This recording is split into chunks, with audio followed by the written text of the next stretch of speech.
είμαστε παντού, θα γίνουμε ο φόβος του κάθε υπουργού.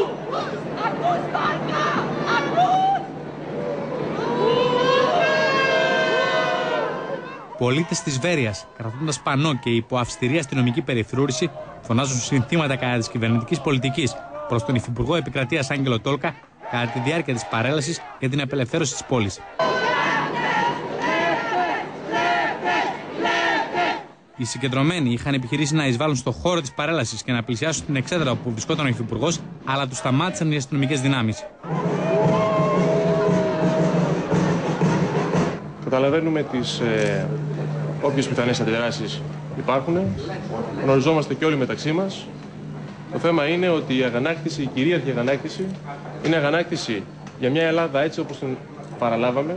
Και στην Πιερία, οι κυβερνητικοί βουλευτές Θανάση Παπαγεωργίου και Μαρία Μίχου αποδοκιμάστηκαν από τους πολίτες στην παρέλαση για την απελευθέρωση της Κατερίνης. Αν είχατε λίγο φιλότιμο, τουλάχιστον δεν θα καθόσασταν εκεί. Αν είχατε λίγο φιλότιμο, λίγο.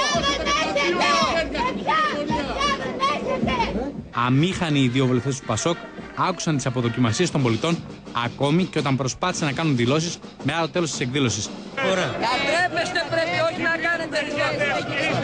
Προκαλείτε το δημόσιο αίσθημα και είστε το σύλλογο. Ντροπή είναι αυτό που κάνετε.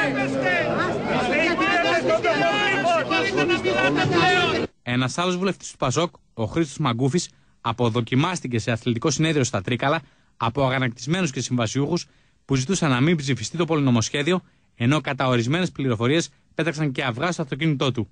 Προσερχόμενος στον ίδιο χώρο, έγινε στόχος και ο Γενικός Γραμματέας του Υπουργείου Υγείας, Κώστας Φαταβούκας. Ισχύουν ελεκτικές επιθέσεις, αλλά τα περί αυγά και τα λοιπά είναι ψευδέστατα και δεν κατανοώ γιατί τα site γράφουν με τόσο μεγάλη ευκολία και διασπείρουν ψευδές ειδήσεις.